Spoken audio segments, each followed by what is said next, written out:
Alternativa Sonora.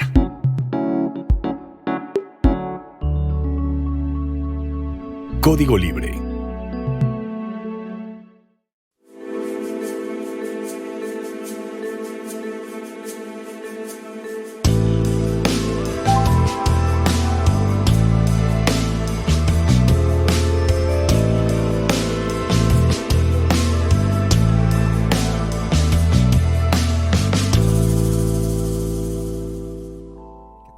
De Código Libre, bienvenidos a una emisión más de Resiliencia en Línea. Hoy nuevamente me acompaña Brenda Urbano. Ya hacía, dices, un año que no venías, Brenda, ¿cómo estás? Hola, Carlos, bien, gracias, sí, hace un año no estaba en Resiliencia en Línea, pero sí viéndolos, entonces sí cuenta, ¿no? Sí nos ves, sé lo que nos comentabas, que sí nos ves, que interactúas mucho con Código Libre. Sí. Y bueno, amigos, gracias por estarnos acompañando desde Facebook en estos momentos, o bien por vía televisión, o ya después por la plataforma de Spotify, o bien por radio. Gracias por estarnos acompañando. Hoy vamos a platicar, Brenda, de los resultados de tu investigación. Nos fuiste platicando poco a poco en estos años y finalmente ya tienes terminada la investigación, bueno, en una primera gran fase, por lo cual además te felicito. Y a propósito de que terminaste, concluyes, digamos, es así como concluyes tu tesis, digamos, diciendo hay una crisis ambiental en mi sopa. A ver, ¿qué nos dices este título para empezar? Bueno, sí, fue una investigación doctoral muy larga y bueno, la tesis ya se publicó y bueno, he estado como tratando de difundirla a través de artículos científicos y otros más de difusión aquí también. Y bueno, yo lo llamo así, hay una crisis ambiental en mi sopa, haciendo alusión a la frase célebre de hay una mosca en mi sopa. Y es para conectar, digamos, como la pertinencia de la crisis ambiental con las prácticas cotidianas que vivimos, ¿no? Los seres humanos. Y bueno, en específico, porque mi tesis trató sobre los restaurantes que se anuncian como ecológicos en las colonias Roma y Condesa, en la Ciudad de México. Y bueno, uno de los hallazgos más relevantes de esta investigación es cómo es pensado desde un cierto segmento de mercado, por así llamarlo, la gente que acude a estos restaurantes, que bueno, es acotada y tú sabrás que no podemos estudiarlo todo, ¿no? Entonces, digamos que con ese corte de consumidores que les gusta ir a estos restaurantes, cómo es que ellos están pensando la crisis ambiental. Bueno, una crisis ambiental o crisis ecológica es la manera de llamar a la desestabilización de uno o varios ecosistemas que, bueno, lo podemos ver efectivamente con el cambio climático, con la extinción de especies, con sequías, cómo estos ecosistemas se van desequilibrando y en sí el planeta entero, ¿no? Como hemos observado o vivido transformaciones en muy corto periodo de tiempo y bueno, sí, a esto hemos se le estado llama viviendo y padeciendo. Fíjate que haciendo un poquito alusión a los primeros momentos en que presentabas los primeros resultados de tu trabajo, me acuerdo que por ahí alguien te comentó en redes sociales también, por aquí mismo por Facebook, que estábamos sobrevalorando, digamos, este asunto del veganismo, que porque es un asunto elitista. Ahorita nos vas a platicar un poco más, nada más quisiera poner en contexto los puntos quizá que pueden ser un tanto álgidos en estos temas que nos vas a estar platicando hoy. El gran tema de la crisis ambiental, cómo es que lo llevas finalmente a lo que consumimos todos los días y digamos que llevamos la crisis ambiental a nuestra mesa. Y es muy bonito, es muy metafórico cómo es que conduces esta reflexión de una crisis ambiental llevada a la mesa, digamos, del campo a tu mesa, digamos, ¿no? De la crisis ambiental a tu mesa. Me llama la atención, en la mañana estaba viendo algunas cifras sobre tendencias de preferencia electoral en Ciudad de México. No vamos a hablar de ello, pero sí me llama la atención que el perfil del chilango está cambiando. Que ese chilango que tú estudiaste, digamos, en la Roma, en la Condesa, ya tiene, me parece, a juzgar por todos los elementos que podemos estar revisando de unos años para acá, ya es un ciudadano muy, muy distinto a provincia, diría yo. Yo diría que muy distinto a provincia, y ya tú te metiste a estas colonias, bueno, te metiste a Ciudad de México y te metiste en particular a estas colonias para analizar este asunto de la alimentación. Ya tú nos dices alimentación vegana, alimentación sana, responsable, a ver si nos vas diciendo esas cosas. Y nos dices que es un estilo de vida el que se está dando y que es una posición de lucha, digamos. A ver si nos vas platicando todo esto de lucha, para qué, por qué es un estilo de vida, en fin. Uh-huh. Bueno, fueron muchas preguntas en una, y sí, quisiera como empezar abordando la primera, que bueno, se le juzga como a estos estilos de alimentación como elitistas. Uh-huh. Y sí, en parte sí, y de hecho, bueno, pues yo venía de estudiar geografía, entonces fue como el primer hilito con el que resultó el tema de investigación, ¿no? Y yo soy de una ciudad de provincia, entonces se me hace muy raro que hubiera estos restaurantes como tan segmentados y que promovieran la alimentación natural o que hicieran alusión a la naturaleza. Yo decía, qué contradictorio, pues es en la ciudad. Entonces, desde ahí me parecía raro, ¿no? Uh-huh. Entonces, sí, si nos ponemos a pensar en todos los problemas que están inmersos en el asunto de la alimentación, pues vamos, digamos, como haciendo un descarte y nos damos cuenta de que sí es para un segmento privilegiado. Uh-huh. Hay un concepto que me gusta mucho y que me fue muy útil para la investigación, que se llama régimen alimentario, que fue propuesto por Philip McMichael y bueno, una señora bueno, se me olvidó su nombre, pero se apellida Friedman. Que llaman así a todas las relaciones, hábitos, acuerdos y políticas que están en torno al asunto de la alimentación. Entonces, bueno, es un concepto muy complejo, de una escala muy amplia, pero que si lo podemos ver, lo podemos ver tanto desde la elección de un bistec hasta las políticas internacionales de la alimentación, que incluso, o sea, se puede ver como hasta geopolítica, digamos, como para hacer, digamos, una vista temporal y geográfica de cómo los alimentos son resultado de muchas negociaciones, hábitos, elecciones de consumo. Y bueno, al regresar, digamos, como a toda esta problemática que trae la alimentación, no solo la ambiental, digamos, sino también la social y la de salud, por así decirlo. Por ejemplo, el hecho de que pues hay un montón de gente pasando hambre, por decirlo en términos muy llanos, hasta la comida de la que estamos rodeados, ¿no? Altas en calorías, o producto, digamos, de agroquímicos, de pesticidas, de conservadores.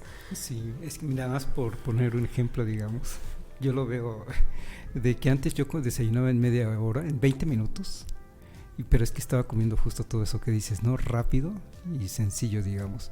Y comer bien, además de los costos, implica también su preparación. El tiempo de preparación también se amplía.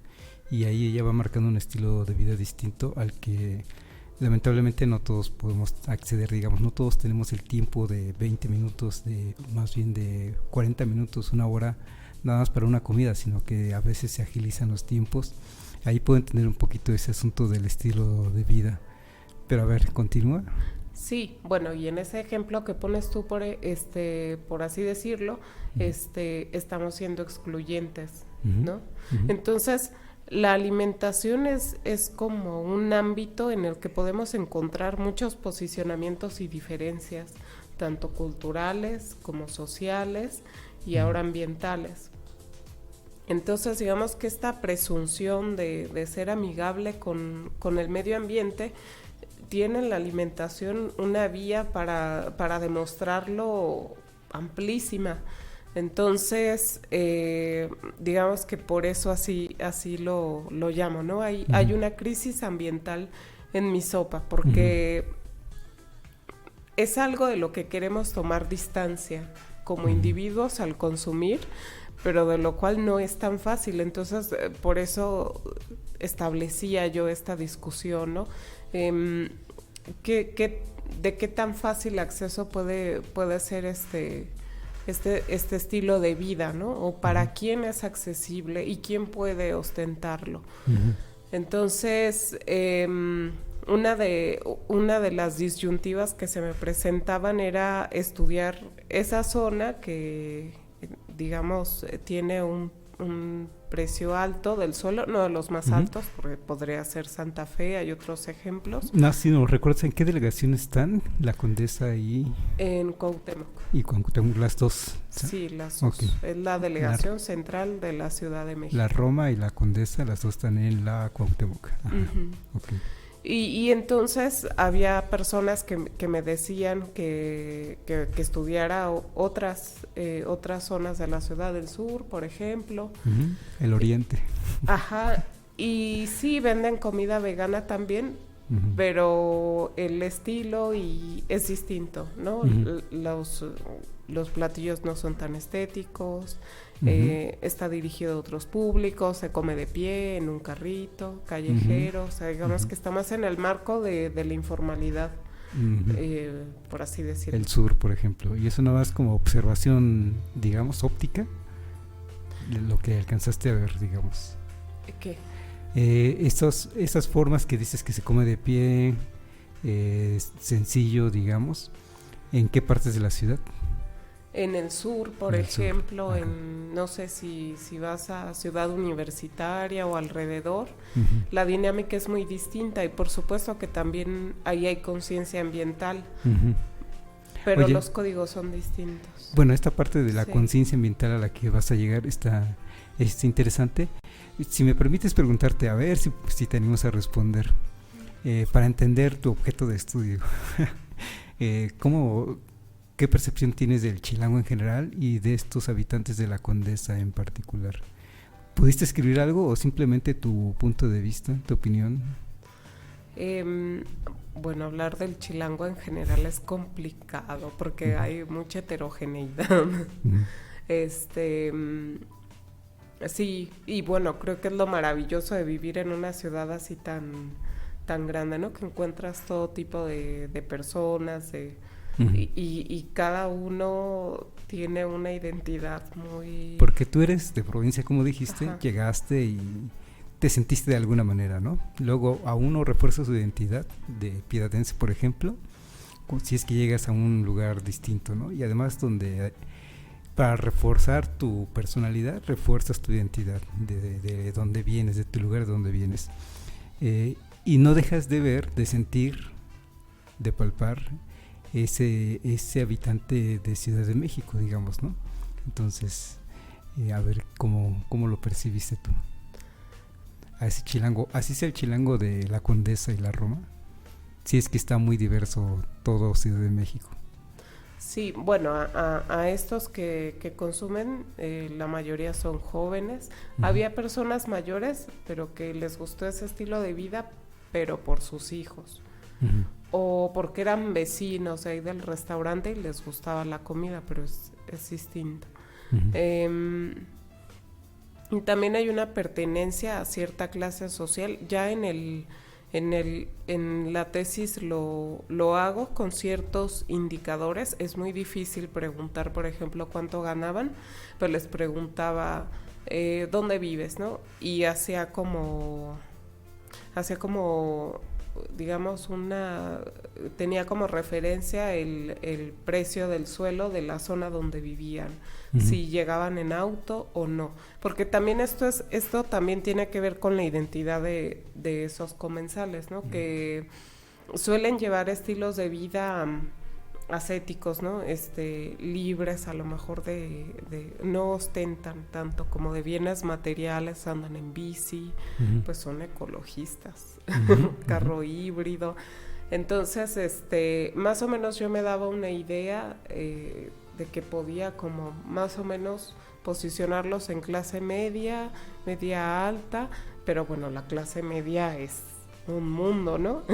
Entonces, era complicado y yo utilicé el marco teórico de Pierre Bourdieu, que él precisamente dice, bueno, la clase social, bueno, palabras más, palabras menos, no lo estoy citando textualmente, él dice, la clase social no solo se define por factores económicos, sino también sociales.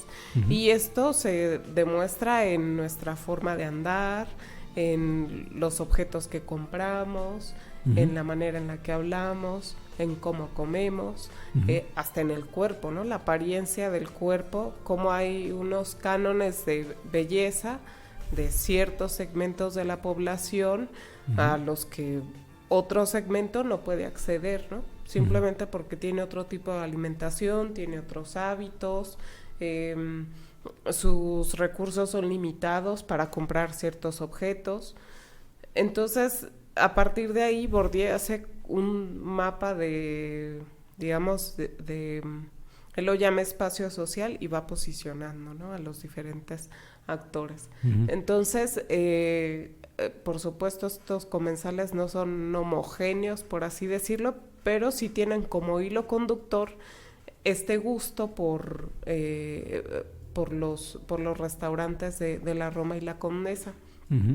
Y bueno, hay algo también que me gustaría separar, que es que, por ejemplo, alguien que no practique un estilo de vida amigable con el medio ambiente, a lo mejor que no sea vegano o que no guste de los alimentos orgánicos, si tiene como esta posesión de capitales, por así decirlo, o sea, tiene este estatus social, puede pasar casualmente y te lo puedes encontrar ahí, aunque no necesariamente esté preocupado por el medio ambiente, ¿no?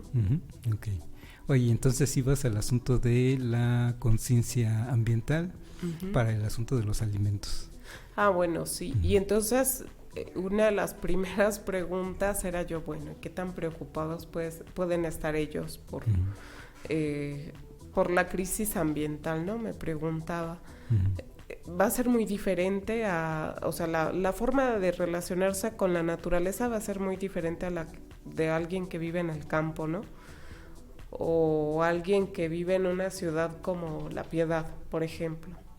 Entonces, eso me empezó a resonar y bueno, como ejercicio analítico, pues decíamos, ¿cuál es una verdadera conciencia ambiental, no? ¿Cómo la medimos? ¿Y quién soy yo para juzgar si es realmente ambientalista o no?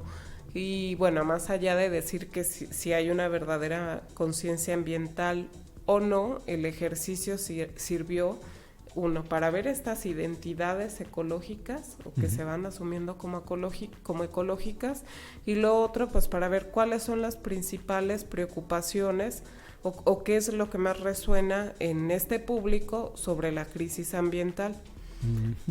Y de lo que más resonaba respecto a lo ambiental es el maltrato animal, que tiene mucho éxito y que está vinculado al veganismo.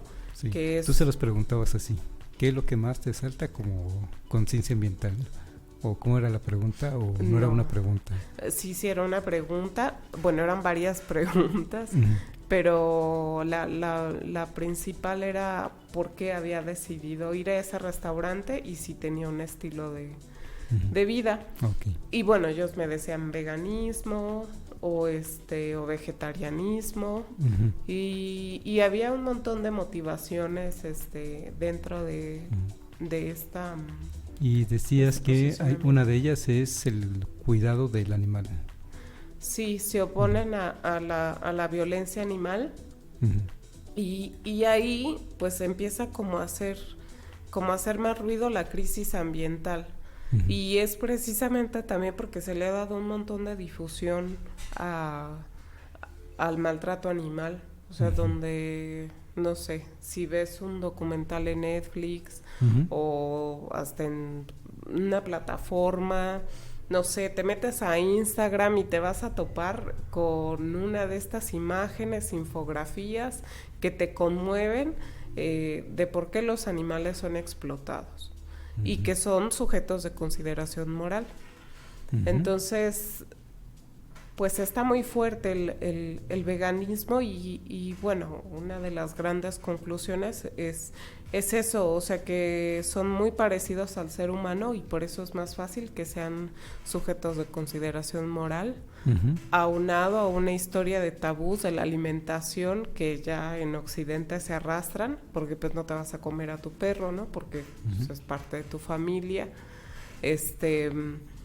o los cerditos o las vacas que son que son muy susceptibles a mostrar dolor.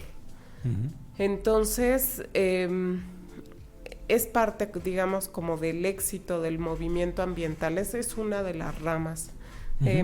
Otra de las más fuertes es pues la posible amenaza de un desastre ambiental, ¿no? Y un discurso que se mueve también mucho en las políticas públicas, en los acuerdos internacionales, la sustentabilidad y garantizar el acceso a los recursos para las generaciones presentes y futuras. Y bueno, no lo decían así los clientes, pero sí lo decían como no voy a tener hijos porque no va a haber agua. No lo voy a traer a que sufra el mundo porque no es un lugar adecuado para vivir. Entonces, pues el ejercicio fue separar esto, ¿no? ¿Qué es lo que importa de la crisis ambiental para la gente que acude a estos restaurantes? Ok. Oye, no sé cómo preguntarlo. O cómo decirlo. En la mañana nos presentaban resultados de un programa dirigido a mujeres de esta ciudad. Ellos, decía la directora del Instituto de la Mujer para Empoderar a la Mujer. De entrada, no sé si lo ha sido contigo, pero me gusta ya más el concepto de libertad, que la mujer busca ser libre, digamos, ¿no? Y así el hombre mismo. Las personas, hombres y mujeres, buscan ser libres. Me gusta más que la palabra empoderamiento. Que las mujeres buscan más bien, o deberíamos fomentar más en la mujer la libertad, ¿no? La libertad de decidir, de ser como quieren ser, digamos, comportarse como quieren, en fin. Y bueno, entre otras cosas nos platican de talleres que están dando, talleres de Lima Lama, un poquito que va por el lado de la autodefensa, digamos, baile, en fin, diferentes actividades, artes, digamos, ¿no? Me quedé pensando, no lo externé, digamos, me quedé pensando qué tanto estamos fomentando una persona con una conciencia que podría ir hacia la conciencia ambiental, o qué tanto simplemente las estamos entreteniendo. Y hablo de cualquier programa, digamos, ¿no? En este caso nada más como ejemplo de que me viene a la mente porque sucedió en la mañana. Y ahora pensando en este consumidor de Ciudad de México y en estas colonias de la Condesa y la Roma, yo siento que en estos lugares a los que llegas tú, llegas a un ambiente en donde las personas, ya es su conducta habitual, digamos, no hay que llegar a darles taller para consumir bien porque ya lo están haciendo, o no hay que darles un taller de cuidados a los animales porque ya lo están haciendo, digamos, como que tú llegaste y eso ya existe, digamos. Desde luego, seguramente hay talleres todavía de conciencia, todavía hay programas de conciencia en todos estos sentidos, de conciencia ambiental o cuidado animal o de buena alimentación, pero siento que precisamente esa es una diferencia entre un programa que no es que sea el objetivo, claro, no, solo entretener, digamos, con talleres, a un programa que esté buscando precisamente ese sentido de libertad de las personas. Y yo, asumiendo que este sentido de libertad es una sana alimentación y el cuidado animal y el cuidado del medio ambiente, y me parece que eso tiene avances, al menos en la Ciudad de México, o al menos en este queso que estás, que te metiste en la Condesa, en la Roma. Bueno, por eso te digo, no sé si lo estoy planteando bien, porque a fin de cuentas es pregunta más bien si es así, o si te ve mucho por hacer en Ciudad de México para llegar a estos niveles. Si esa conciencia ambiental realmente sí ya está posicionada en al menos en estas zonas de Ciudad de México que estudiaste, o si te ves está en formación, en consolidación, o cómo lo ves. Sí, bueno, creo que es interesante la pregunta y espero no desviarme si no me regresas. Sí, creo que también con el feminismo a veces cuesta dar al clavo, porque es complicado establecer las conexiones con, digamos, con la opresión del machismo, por ejemplo. No sé, y más a lo mejor como en ciertos lugares, pues está normal que ciertas conductas, ¿no? Y entonces dejar de verlas como normales es complicado si no se establece una conexión explicativa con el hecho, ¿no? Y es complicado, es difícil, digamos, como ir asimilándolo. Y bueno, no quiero criticar los programas, pero pues sí creo que debe de haber un acompañamiento, una concientización que establezca, digamos, como esta conexión, no sé, con la defensa personal y cómo lo vas a aplicar, ¿no? Porque pues eso debe de tener una utilidad. Y lo mismo pasa con los restaurantes allá, pero es diferente. Entonces a eso también quería llegar acerca de por qué la alimentación es una vía para expresar que se es ecologista. Y lo mismo, o sea, es muy difícil establecer las conexiones con una verdadera conciencia ambiental, por ejemplo. Y para mí, o para como lo planteé en el estudio, una verdadera conciencia ambiental es considerar a la naturaleza por su valor en sí misma, no porque vaya a garantizar la estabilidad de la vida de las siguientes generaciones futuras, o porque los animales se parezcan a nosotros y a ellos hay que salvarlos y al resto no, a las plagas, por ejemplo, o no sé, a otros ecosistemas que no son visibles o que no parecen tan valiosos. Y entonces es difícil establecer esa conexión para decir, sí soy ecologista o no, o dónde está mi lucha. Y a través de la alimentación sí, porque por ejemplo si comes maíz transgénico, pues sabes que eso tiene repercusiones para tu salud, y más porque ha sido muy difundido, que empobrece a los agricultores, que los tiene cautivos a un sistema de las semillas, que son grandes, corporativos, y bueno, si no lo sabían, pues ya estoy recordándolo. Y lo mismo pasa con los animales. El asunto es que con los animales es una explotación muy evidente. No es como la explotación laboral, por ejemplo, ¿no? Que ahorita el outsourcing, que es otra manera de explotación laboral muy injusta, pero no es tan visible. Entonces es difícil hacer una conexión con eso y quién se puede posicionar en esa lucha, ¿no? Bueno, unos segmentos muy específicos que son más reducidos a los de los grupos veganos, por ejemplo. Y es viable posicionarse en estos discursos principales, que por ejemplo el de la sustentabilidad asociado con el bienestar, ¿no? Si comes alimentos limpios, libres de agroquímicos, bajos en azúcares, pues tu cuerpo se va a ver bien y se va a sentir mejor. No estoy criticándolo, ¿no? Sino que es muy fácil acceder a este tipo de discursos, pero también es fácil de incorporarlos en el sentido de que se convierte en un estilo de vida por lo que consumes, por un posicionamiento que estableces al decir no voy a consumir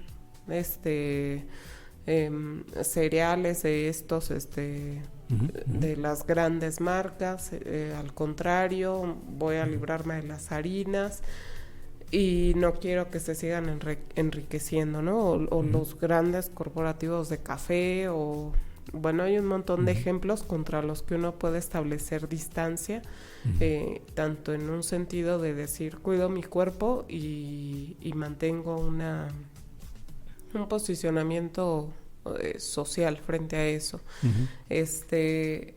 Entonces, esa es la facilidad que tiene el pensar la crisis ambiental a partir de la alimentación, pero hay otros ámbitos en los que se puede, digamos, como obtener una identidad ecológica, que no quiero decir que conscientemente lo haga la gente que se siente empática con el medio ambiente o que es amigable con el medio ambiente o con los animales, sino que conforme pasa el tiempo ellos mismos van apropiándose de unas rutinas y de unas elecciones que los van convirtiendo en tal. Voy a utilizar otra frase muy conocida: el hábito hace al monje, ¿no? El dejar de vestirse con prendas hechas o de utilizar zapatos, por ejemplo, donde se utilizó piel de animales, bolsos, todos esos artículos, pues ya está creando un hábito y una elección y un posicionamiento que a la larga el consumidor vegano pues ya lo va a hacer inconscientemente, ¿no? Pero en un principio eso representó algo importante en cuanto a conciencia para ellos. Creo que precisamente para hablar de una conciencia, como dices, quién es consciente ambientalmente, y para que esto se vuelva un estilo de vida, tiene que ser un asunto ya inconsciente, como dices, hacerlo simplemente porque ya es tu día a día, digamos. Ya no te tienen que decir que eso está mal comer, o que eso está mal de maltratar a los animales, o eso es maltrato animal, o eso te va a engordar, digamos, ¿no? Simplemente ya está en tu hábito de todos los días, de que sí y que no consumes, y lo que consumes o tus comportamientos son precisamente no maltrato animal y no comida que puede, como dices tú, iba a decir que te alimentes sanamente, pero no solo es comer sanamente, sino es que no haya sobreexplotación de los productores del campo, en fin. Pero ya tienes tus comportamientos tan habituales que ya ni siquiera tienes que estar pensando todos los días en qué sí consumo y qué no consumo para no caer en estas circunstancias. Sí, un ciclista que dejó el auto y lo hizo al principio a lo mejor por ecologismo y ya después se le olvidó, pero hay unos más comprometidos a lo mejor o que van inquietándose más por otras situaciones. ¿Tienes una manera tuviste una manera de medir este avance, digamos? ¿Hay un crecimiento de este movimiento, de este estilo de vida, o no hay estadísticas al respecto? ¿Cuántos eran de este estilo de vida hace 10 años a como son ahora? No sé si INEGI lo esté monitoreando de alguna manera o alguna fuente. No lo sé. Hubo varios artículos que revisé antes porque, bueno, mi muestra es muy chiquita, porque observé restaurantes y entrevisté comensales. Pero la revista Forbes, por ejemplo, en el 2019 dijo que era el año del veganismo y bueno, hace un despliegue de todo a nivel mundial. Por ejemplo, Kentucky Fried Chicken ya tiene como su línea digamos, de pollo vegano que es de coliflor. Las otras, hay una marca de helados y de paletas que también ya sacó su versión vegana. Y bueno, precisamente vemos cómo el mercado está respondiendo a... Carl's Jr. también tiene su versión vegetariana, no vegana, pero sí vegetariana. Sí, porque es un público que ve en crecimiento. ¿Sabes qué te vende Carl's Jr.? Por si no has ido. Te vende una hamburguesa de lechuga. Ajá. Entonces, en lugar de hacer pan, lo que está cubriendo la carne, y además no es carne, los panes, digamos, son, pero lechuga, son como que rebanadas de lechuga que están cubriendo la supuesta hamburguesa. Muy, no vegana, pero sí muy vegetariana, pues aparentemente. Sí. Ajá. Bueno, yo no comería ahí de todos modos, pero no sé si tú has consumido en estos lugares por muy veganos o muy limpios que aparenten o quieren aparentar ser. Bueno, de estos lugares así, cadenas internacionales, no. Pero pero o sea, sí sé que estos restaurantes se van sumando, ¿no? Porque es un nuevo segmento al que hay que conquistar. Pero bueno, o sea, eso también tiene como su lado oscuro, ¿no? O sea, pues son grandes empresas, no necesariamente utilizan materias primas orgánicas, no consumen local, no necesariamente, ¿no?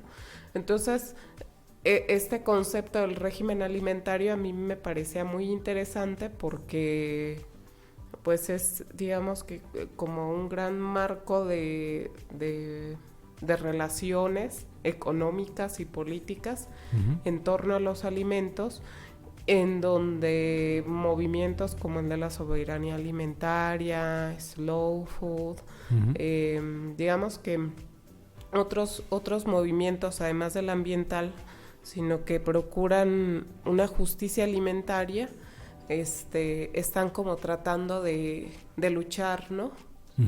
Pero bueno, yo lo veo hasta donde me permitió ver la tesis, que están muy desarticulados, ¿no? Porque el sistema alimentario corporativo, es como se llama, en la etapa neoliberal, pues es muy grande, ¿no? Tiene muchos brazos, entonces es difícil hacerle frente. Entonces siempre, bueno, al menos hasta este momento, si estamos como lo que sea que nos comamos, pues va a tener un impacto, ¿no? No solo ambiental, en muchos otros ámbitos, y por eso es difícil rastrearlo, y por eso el veganismo tiene tanto éxito, ¿no? Porque te comes unas galletas Oreo que son veganas, y no le estás haciendo ningún daño al animal, pero pues sí te estás haciendo daño a ti, ¿no? Por las calorías que tiene, por el proceso de distribución y de venta que tienen esas galletas.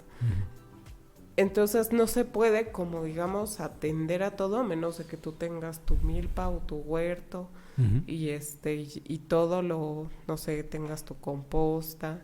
Hay un montón de prácticas que puedes ir incorporando si realmente pues tratas como de hacerle frente a esto, pues quizás sí.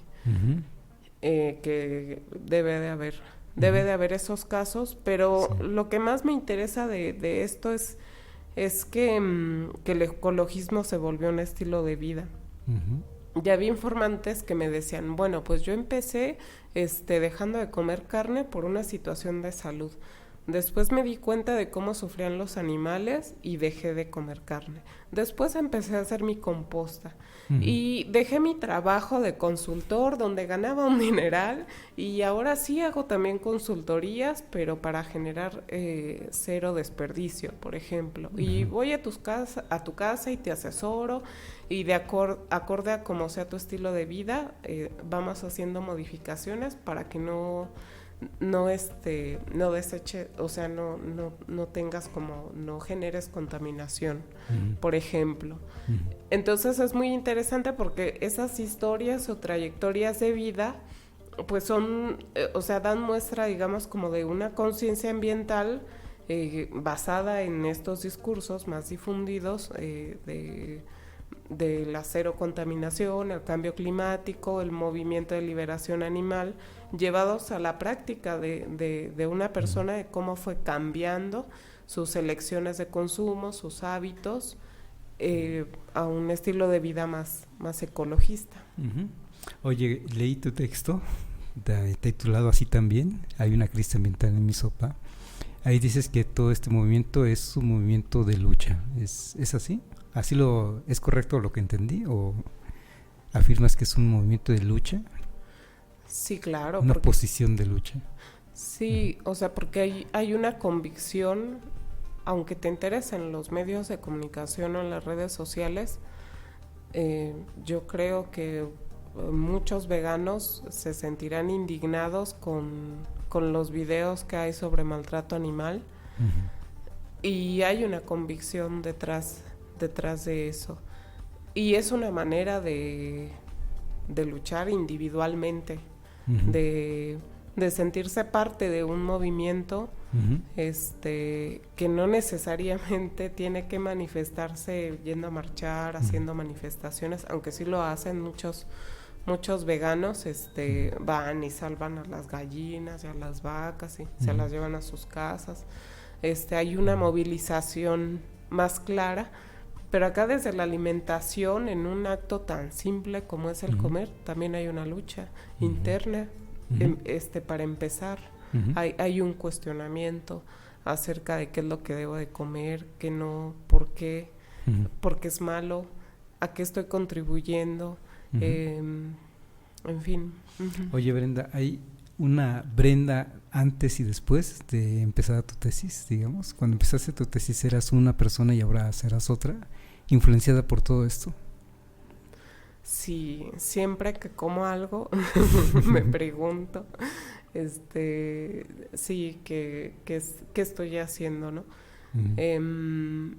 Y sí, siempre estoy reflexionando porque, bueno, sí, en la alimentación es muy visible, uh-huh. pero no sé, por ejemplo, ahora están muy de moda las casas ecológicas, los autos ecológicos, uh-huh. y pues ahí también hay una huella ambiental.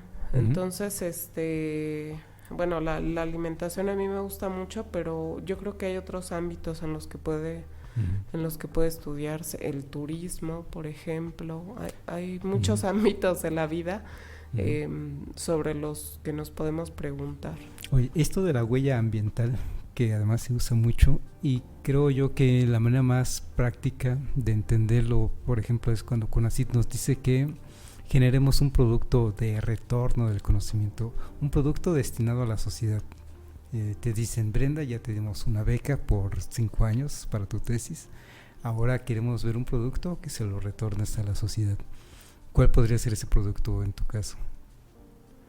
En mi caso, podría ser un libro, quizá, uh-huh. ilustrativo, un video, uh-huh. Dando cuenta de estas conexiones que hay entre un simple plato de, uh-huh. no sé, carne con arroz, uh-huh. y cómo tiene un ¿Tú estarías convencido de promover ese estilo de vida? ¿O por ahora no? No está en tus planes. Pues es que, bueno, hay muchos movimientos, uh-huh. y ya hay muchos investigadores que defienden diferentes posturas, y yo sí, o sea, sí lo promovería, pero igual como lo he venido haciendo de manera abierta, ¿no? O sea, uh-huh. propiciando la reflexión y dando como ese margen a que las personas elijan lo que quieren comer, porque también es complicado, como te decía, uh-huh. hacerle frente al régimen. No siempre y no todos tenemos la posibilidad de elegir qué es lo que vamos a comer en todas las circunstancias. Uh-huh. O sea, muchos veganos, y bueno, perdón que recurra tanto como al ejemplo de los veganos, pero es que son los que más hay y uh-huh. los que más comparten sus experiencias, pero muchos veganos, o sea, no sé, van a una fiesta y no comen. Ujú. Y bueno, es como un ejemplo muy, muy simple, pero no sé, van de viaje y se encuentran, digamos, como con el dilema de qué voy a comer si estoy fuera de mi casa. Ujú. O voy a ir a un restaurante con mi familia, todo, pero no hay opción sin carne, Ujú. que sí las hay, ¿no? Con queso o así. Pero entonces se tienen que enfrentar a eso constantemente. Se adaptan, ¿no? Algo harán Sí, como estrategia para comer. sí, se van adaptando, piden una lechuga y le quitan, piden una ensalada y le quitan el queso, por ejemplo, Ujú. o comen antes, o se llevan su topper. Sí, hay maneras, digamos, pero sí creo que hay muchas posibilidades, entonces yo hasta este momento sí lo dejaría abierto, a menos de que me cautive alguna de las posturas de los movimientos. Y La sí. cosa es que tiene que ser orgánico, digamos, ¿no? La incorporación de personas que no lo son y, por ejemplo, entran al veganismo, tiene que ser de una manera orgánica, digamos. Es decir, en un proceso un tanto lento, por decirlo así, pero más bien es en conforme van conociendo las formas, los hábitos que adquiere un vegano, digamos. Y yo no sé si, supongo, hay mercado para ellos, digamos, ¿no? Pero tiene que ser un mercado orgánico, no un mercado en donde una transnacional dice, pues los voy a vender estos productos que veo que necesiten, sino que la misma comunidad se da cuenta de que le hace falta generar algún producto en particular, algún servicio en particular, y digamos que desde adentro de esa comunidad es que se genera ese producto o ese servicio. Pero me cuesta trabajo entender que vaya al revés, digamos. Un ambiente exterior que es muy contaminante, muy depredador del ambiente, del medio ambiente, y ahora resulta que te quiere vender los insumos que necesitas. Y se me ocurre como ejemplos esto de las cadenas de comida que ahora te quieren vender cosas veganas o cosas vegetarianas, o hay una promocional en redes sociales que está vendiendo tarjetas de crédito o líneas de crédito y te dice somos incluyentes, estamos orgullosos porque somos incluyentes y este producto es para ellas, ellos, ellas. Me parece como que quieren más bien invadir un ambiente que más bien es al revés, me parece, en donde sus productos, sus servicios, sus necesidades las van cubriendo desde adentro y van creciendo, digamos. Y por eso es que me queda la duda, ¿qué tanto ha crecido este movimiento que nos platicas?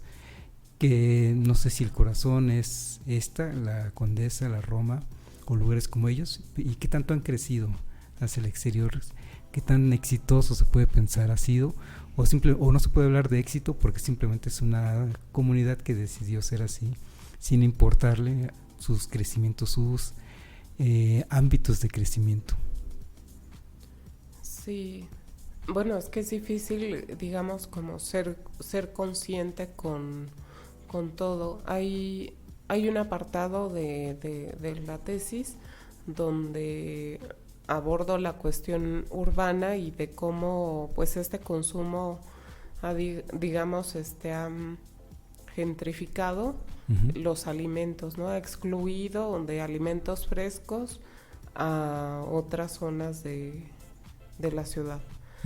Entonces ya en sí, en el espacio urbano ya tiene un problema, ¿no? Aunado a esto, por ejemplo, que decías, bueno, una transnacional te vende un alimento vegano y sí está siendo responsable por un lado con los animales, pero no con todos los costos que implica o con todas las externalidades que de las que derivan estas transnacionales.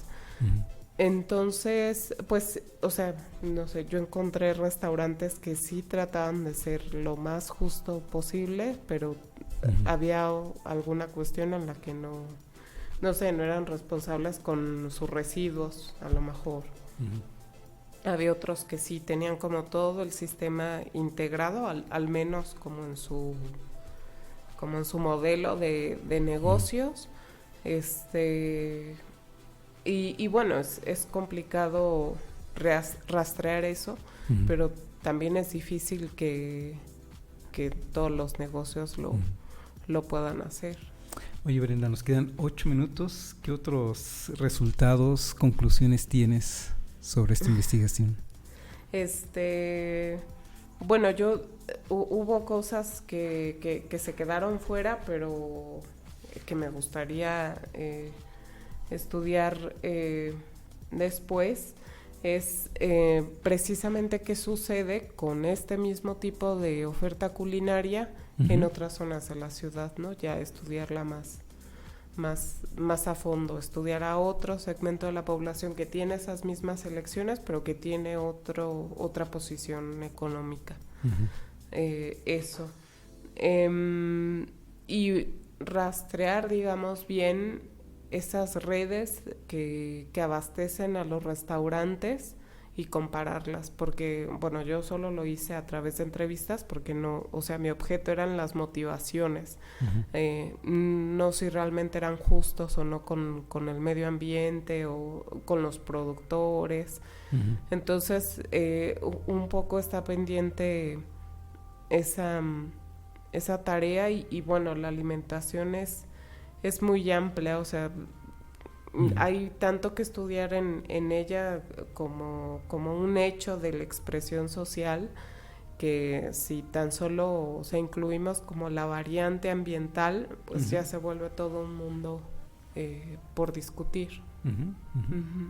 ¿Alguna otra conclusión, resultado, reflexión personal? ¿Alguna de tus reflexiones personales de decir, esto me parece que es la neta y todo el mundo tiene que saberlo? Ay, no lo sé. O sea, si incluir mi reflexión personal, no sé, creo que sería no sé, sobre todo porque es difícil, digamos, proceder con un estudio así, donde vas a ver cómo los comensales se visten, cómo comen, con quién van, qué dicen, por qué están eligiendo comer eso sin juzgarlos.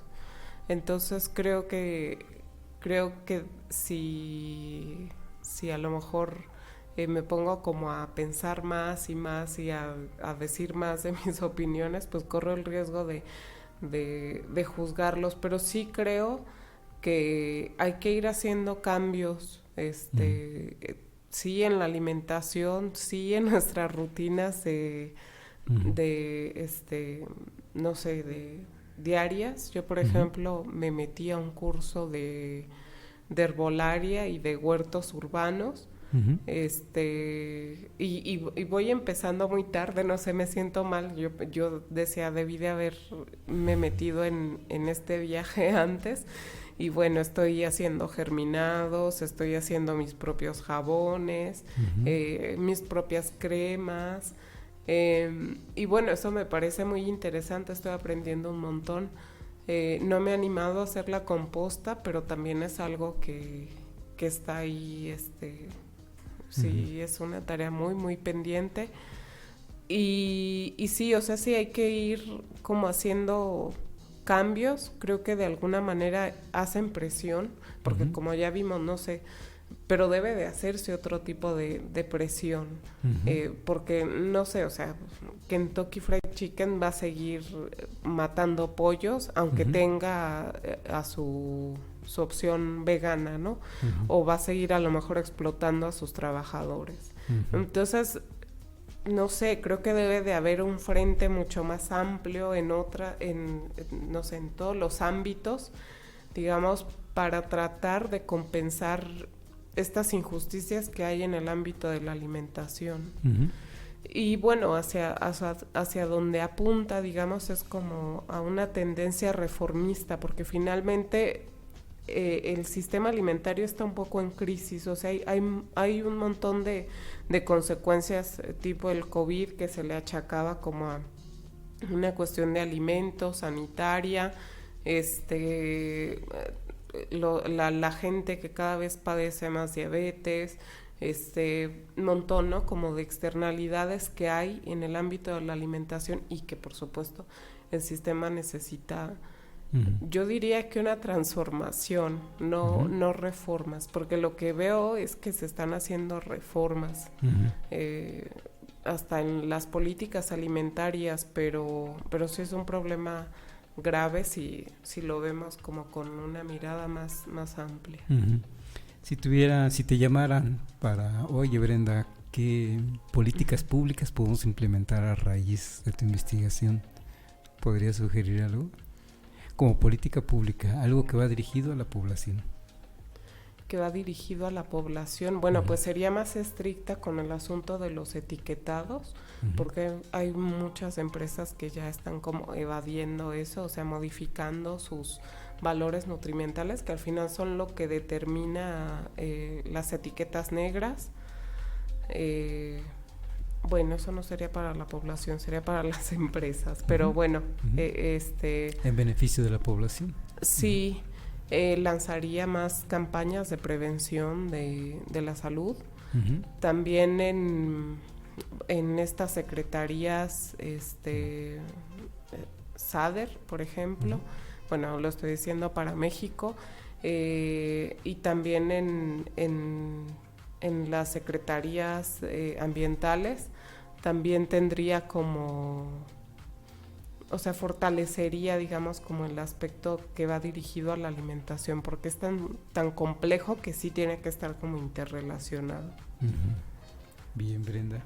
Pues entonces terminaste tu investigación, te deja satisfecha esta opción o este movimiento. A fin de cuentas estás hablando del gran problema que es el medioambiental, y una manera de estudiar esa crisis medioambiental te fuiste por el lado de la alimentación, un estilo de alimentación que es empática con los animales, que es empática con el medio ambiente, y que eso aparentemente nos lleva a la preservación precisamente del medio ambiente. ¿Es así? Este estilo de vida es una manera, es un mecanismo de preservar el medio ambiente. ¿Se puede concluir eso? Yo creo que es una manera de expresar la preocupación por el medio ambiente y de hacer ciertas presiones, pero no creo que preservar. Ya habría que verlo a largo plazo y no sé, ya los años lo dirán. Pero bueno, está moviendo y es creo lo relevante. ¿Por qué no preservar? Porque creo que preservar es como una palabra muy grande. Es tan complejo como el impacto ambiental, que sí, no. Brenda, se nos acabó el tiempo. Interesante que nos hagas reflexionar. Yo me voy con la reflexión de quién es consciente ambientalmente, cómo se determina la conciencia ambiental, qué criterios, qué acciones se pueden validar para decir que una persona es consciente ambientalmente o no, o una sociedad es conscientemente ambiental, o un gobierno qué tan consciente ambiental es. Son reflexiones interesantes que nos deja tu investigación. Felicidades otra vez por ello, y yo creo que la vamos a estar leyendo, ojalá que en un libro, en formato de libro. Ya empezaste, como dices, con algunos artículos, y ojalá podamos verlo completo en un libro que además nos puedas presentar en un futuro. Esperemos que sí, y bueno, gracias. Y bueno, si también es difícil determinar quién es consciente y quién no, tendrá que meterme en la cabeza de todo mundo. Pero bueno, ahí hay algunos signos que dan cuenta, que ya los discutimos. Y bueno, sin duda es un tema que nos hace pensar a todos. Y también la reflexión de que este asunto del consumo, de lo que consumimos, de lo que alimentamos, tiene que repercusiones en el ambiente, y ambiente también tiene que ver con los animalitos, incluso qué tan empáticos somos con ellos y con las personas, dígase trabajadores que te hacen llegar la comida hasta tu mesa. En fin, interesante de que a la hora de estar comiendo reflexionemos qué implica eso que estamos comiendo. por supuesto. Brenda, pues gracias por habernos acompañado. Muy Gracias padre a tu investigación. Felicidades. Y amigos, nos estaremos viendo la próxima. Gracias como siempre a Felipe, a Jaime, a Gerardo por dejarnos llegar hasta ustedes a través de Código Libre. Hasta luego, Brenda. Hasta luego, Carlos. Gracias. Código Libre.